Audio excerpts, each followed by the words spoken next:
ব্যাংকের তহবিল লুটের অভিযুক্ত এস আলম সম্প্রতি দিল্লি গিয়ে পলাতক শেখ হাসিনার সাথে গোপনে বৈঠক করে তাকে ২৫০০ কোটি টাকা হস্তান্তর করেছেন। এছাড়া আরও ২০০০ কোটি টাকা দেওয়ার আশ্বাস দিয়ে এসেছেন আওয়ামী লীগকে ক্ষমতায় ফেরানোর উদ্দেশ্যে। দেশকে আবার অস্থির করে আওয়ামী লীগের ফ্যাসিবাদী শাসন ফেরাতে নতুন পরিকল্পনা করা হয়েছে। শেখ হাসিনার সাথে মিলে ব্যাংকের তহবিল লুটের জন্য অভিযুক্ত জনগণের টাকা পাচারকারী এস আলম গ্রুপের চেয়ারম্যান সাইফুল আলম মাসুদের একাধিক বৈঠক। গত ২ আগস্ট পবিত্র উমরা পালনকে সামনে রেখে আওয়ামী ফ্যাসিবাদের অন্যতম প্রধান দোসর সাইফুল আলম মাসুদ সিঙ্গাপুর থেকে একটি ফ্লাইটে সৌদি আরব যান। তার একদিন পর ৩ আগস্ট তিনি মক্কা ক্লক টাওয়ারের ফেয়ারমন্ট হোটেলে ওঠেন। একটি বিশ্বস্ত সূত্র নিশ্চিত করেছে যে পবিত্র উমরা পালন করার দোহাই দিলেও সাইফুল আলম মাসুদের মক্কায় যাওয়ার উদ্দেশ্য ছিল সম্পূর্ণ ভিন্ন। তিনি সেখানে যান মূলত দেশ থেকে পালানো আওয়ামী লীগের নেতাদের সাথে সাক্ষাৎ করতে। মক্কার ফেয়ারমন্ট হোটেলে বসে তিনি পলাতক আওয়ামী নেতাদের সাথে সাক্ষাৎ করেন।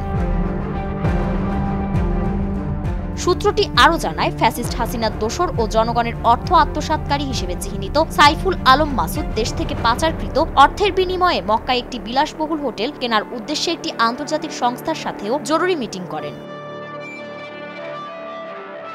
মক্কায় পলাতক আওয়ামী লীগ নেতাদের সাথে দেশবিরোধী বিভিন্ন পরিকল্পনা সাজানো শেষে গত ৪ আগস্ট এস আলম মদিনায় চলে যান এবং ইলাফ আল তাকওয়া হোটেলে ওঠেন। সেখানে তিনি চট্টগ্রামের কিছু চিহ্নিত আওয়ামী ব্যবসায়ীর সাথে দেখা করেন এবং বিভিন্ন বিষয়ে আলোচনা করেন। ২ দিন সেখানে অবস্থান শেষে ৬ আগস্ট তিনি দুবাইতে চলে যান।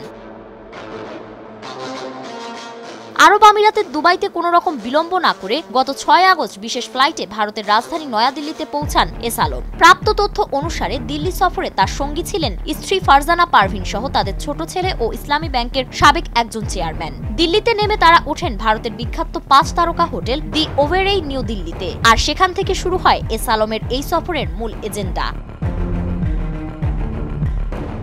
এ সময় তার সাথে দেখা করেন পলাতক সাবেক মন্ত্রী মহিবুল হাসান চৌধুরী নফেল, জাহাঙ্গীর কবির নানক ও মোহাম্মদ আলী আরাফাত সহ অনেকে। এস আলমের দিল্লি সফরের সবচেয়ে বড় এজেন্ডা ছিল স্বয়ং শেখ হাসিনার সাথে গোপন মিটিং। গত ৮ আগস্ট দুপুরে হোটেলে এস আলম তার সব ফোন ও ইলেকট্রনিক্স ডিভাইস রেখে একটি নম্বর প্লেটহীন গাড়িতে রওনা করেন। আর পথে দুইবার পরিবর্তন করা হয় তাকে বহন করা গাড়ি। অবশেষে তাকে বহনকারী গাড়িটি পৌঁছায় লুটিয়েনাস বাংলো জোনে অবস্থিত হাসিনার বাসভবনে। সেখানে এস আলম বেলা ১টা থেকে সন্ধ্যা ৬টা ২৭ মিনিট পর্যন্ত অবস্থান করেন। এই দীর্ঘ সময়ে শেখ হাসিনার সাথে একান্ত আলাপ হয় এস আলমের। প্রাপ্ত তথ্য মতে এই সময়ে ভারতের বেশ কয়েকজন উচ্চপদস্থ কর্মকর্তাও সেখানে উপস্থিত ছিলেন। ওই বৈঠকে বাংলাদেশ থেকে পালিয়ে ভারতে আশ্রয় নেয়া শেখ হাসিনা বাংলাদেশকে অস্থিতিশীল করা ও ক্ষমতায় ফিরে আসতে তার দীর্ঘদিনের সহযোগী এস আলমের কাছে ৪৫০০ কোটি টাকা চান এবং এস আলম এই পরিমাণ টাকা তাকে দিতে সম্মত হন। এই অর্থ নির্দিষ্ট কিছু খাতে ব্যয় করা হবে বলে সিদ্ধান্ত নেওয়া হয়।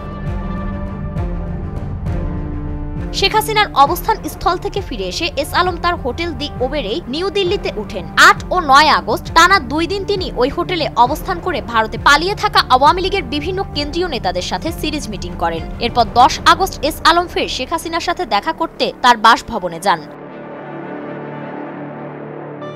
পর্যবেক্ষকরা মনে করছেন জনগণের কষ্টার্জিত অর্থ লুণ্ঠন করে বিদেশে পাচার এবং তা আবার দেশের বিরুদ্ধে ষড়যন্ত্রমূলক কর্মকাণ্ডে ব্যবহার কোনো সাধারণ ব্যাপার নয়, বরং জাতীয় নিরাপত্তা ও স্বাধীনতার বিরুদ্ধে সরাসরি হুমকি। এ বিষয়ে দেশবাসীর সতর্ক দৃষ্টি ও সচেতনতা এখন অতীব জরুরি এবং একই সাথে অন্তর্বর্তীকালীন সরকারের উচিত এই ব্যাপারে কঠোর পদক্ষেপ গ্রহণ করা, যাতে কেউ দেশকে অস্থিতিশীল করার সুযোগ না পায়। ফারিন রহমান প্রীতি, নয়াদিগন্ত।